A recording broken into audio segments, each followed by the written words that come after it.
All right, so I just wrapped up a couple of back-to-back tournaments down here in the southeast, and I caught a lot of fish punching the last couple weeks. And since it's fresh on my mind, and since punching is such a technical technique to catch big bass in the springtime and in the fall, I figured we'd do kind of a how to punch 2.0. I know that we've already did a punching video a couple years ago, but let's touch that up a little bit because this technique is so technical.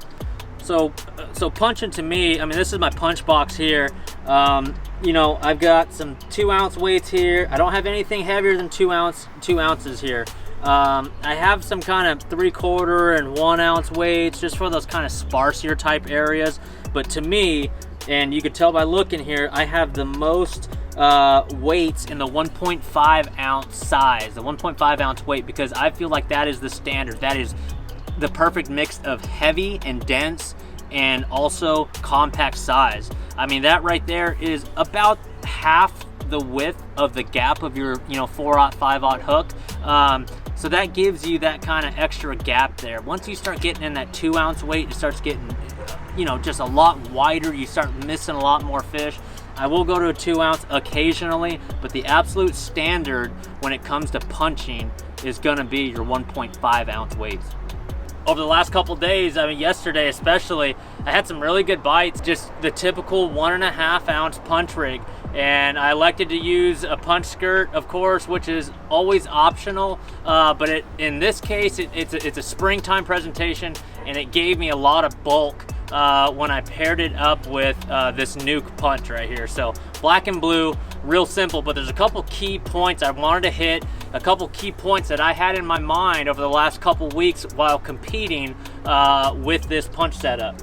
So one of the scenarios I ran into this week, and it's worth bringing up, is I was targeting kind of off the main river, kind of side or secondary channels. That's always a good place to fish. And what that does is the fish that are moving up for pre-spawn or fish that you're targeting in the fall, let's say, a lot of times they don't like that main river current. A lot of times they'll use that secondary channel. And as I pull up this map here and show you, it's kind of, off that main channel, the opposite side of it, kind of leading into a spawning bay here. It's just kind of a nice little offshoot where the fish could kind of hang out in that channel before they go to spawn.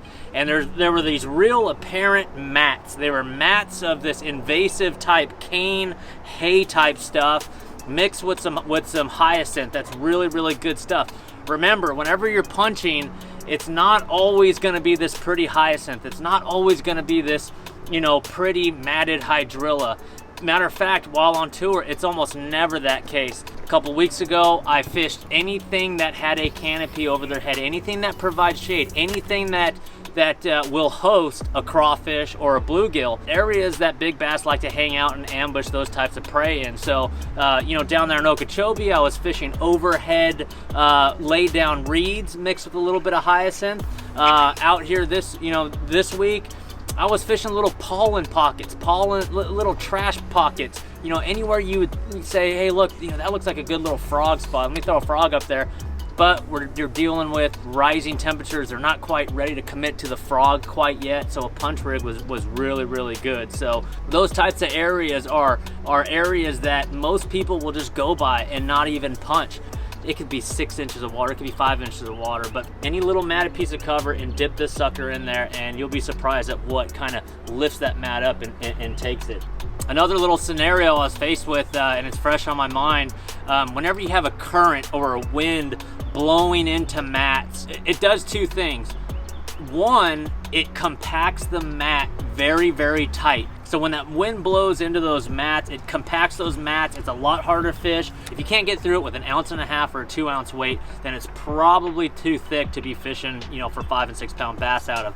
But also what that wind does when it's blowing into those mats, I experienced it this week, is it pulls fish out to the edge. Just like a current break would, those fish would nose up to the face of that wind right on the edge of the mat.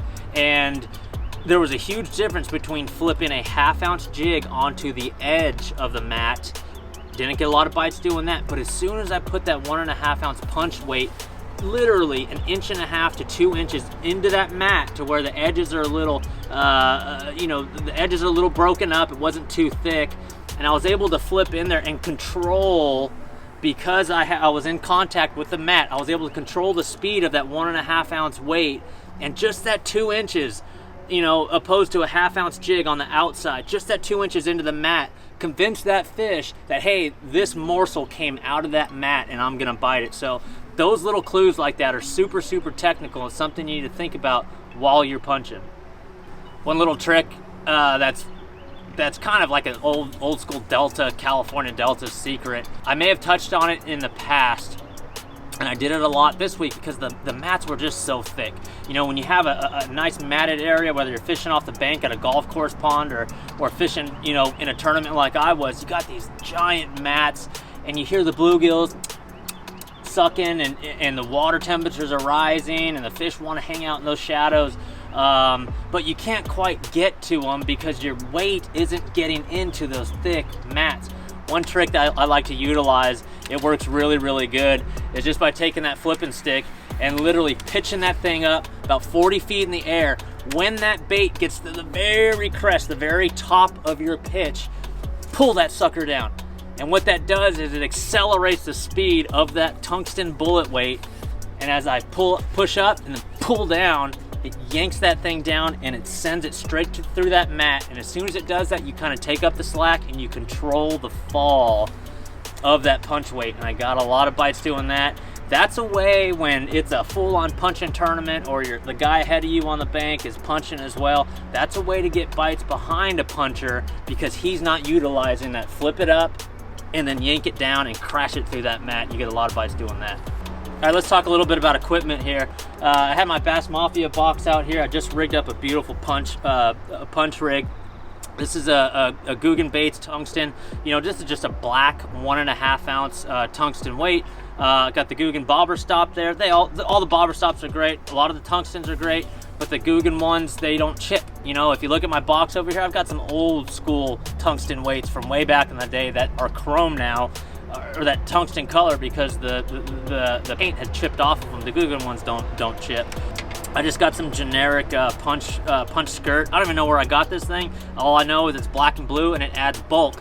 If you select a punch skirt, you're going down the aisles of Bass Pro, you're looking at BassPro.com, try to select a punch skirt. Try to look in there and zoom in there.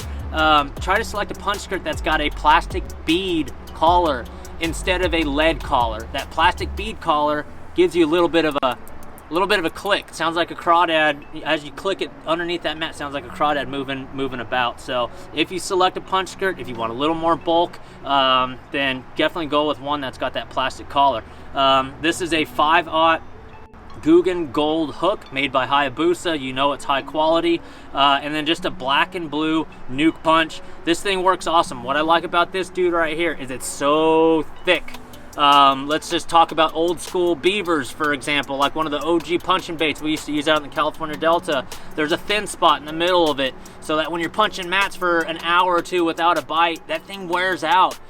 You want something really, really thick. That way when you grab that Googan gold hook and you insert it into the nuke punch, all you got to do is put it past the barb and you've got all that meat in front of that barb, allowing you to flip it in the nastiest cover. You could do that pull down technique without it fouling up. And trust me, when a big one wraps its lips around that with this big flipping stick, I mean, it doesn't take much to get full penetration here.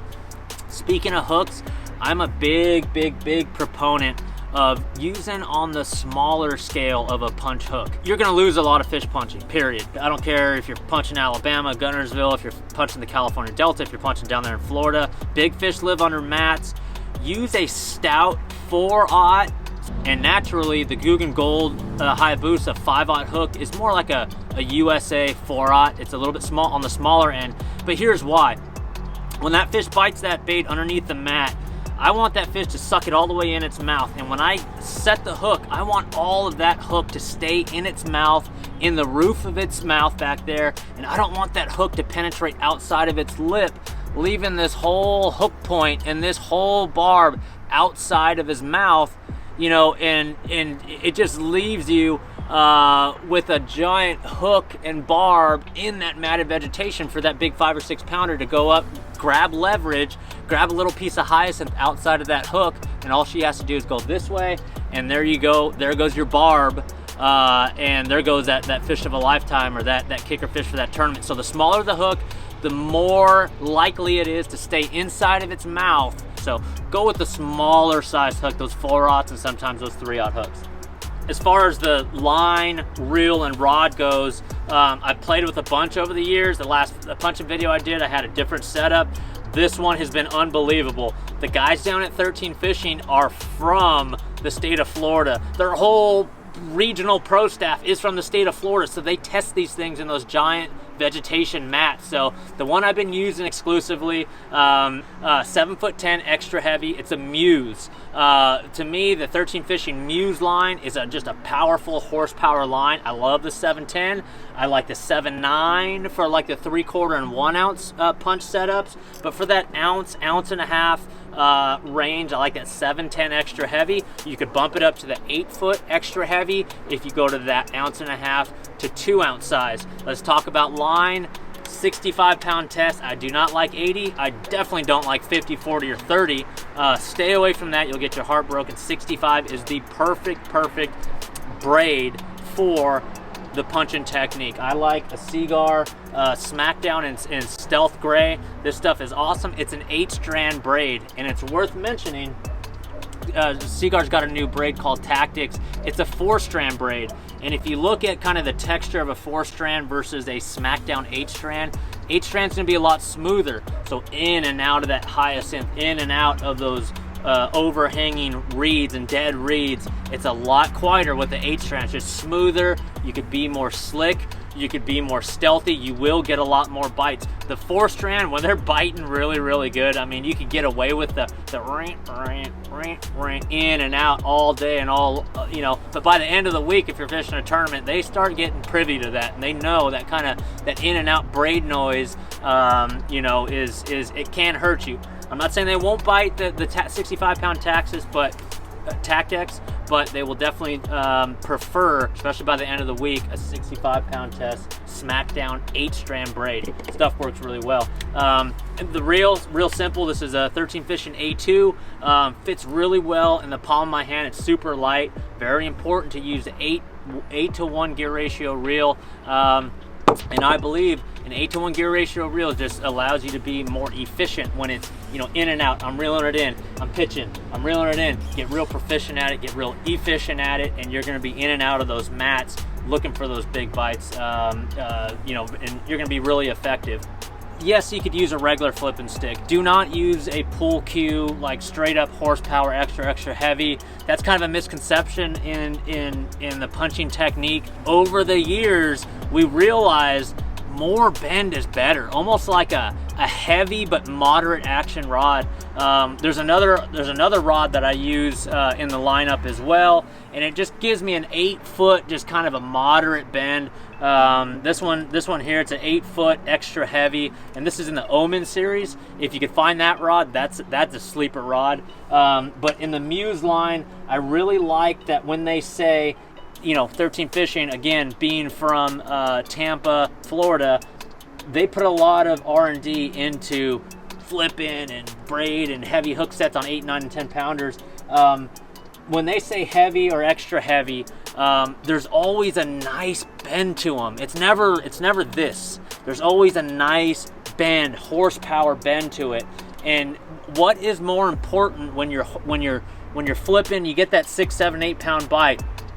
So what's more important? The horsepower and the sheer power of yanking that fish out, and you know, with that 4 or 5/0 hook, and you know, keeping steady pressure on that fish when she's in the mat and she's doing this, she's diving down and she's at the surface, and you may not pull her out, but your rod is keeping, you know, tight line on it, and you're not yanking in any direction swiftly. It's just a nice, almost big drop shot rod. So when you go to select a punching rod, it is more important that it's less horsepower, it's less stiffness, and more forgiving but powerful, if that makes sense. So it's just like your open water jig flipping rod, but a little bit longer in that 7, 10, and 8-foot range. Okay, that's another kind of quick rundown of the punching technique.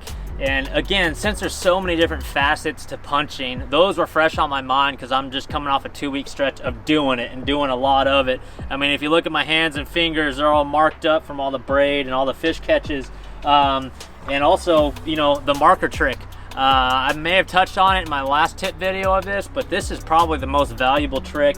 As you can see on the rod that I used a lot, there's still, you know, there's a black side here, which is, you know, 3 to 4 feet up the line, and then, you know, there's that faded out gray color from using it all day in that beating sun. But get you a big giant Sharpie or a big giant Marks-a-Lot. This one's been around the block for a while. It lasts a long time, but that giant felt tip, what I do is I grab a pair of scissors or, you know, a pocket knife, and you just slit that felt tip just like that.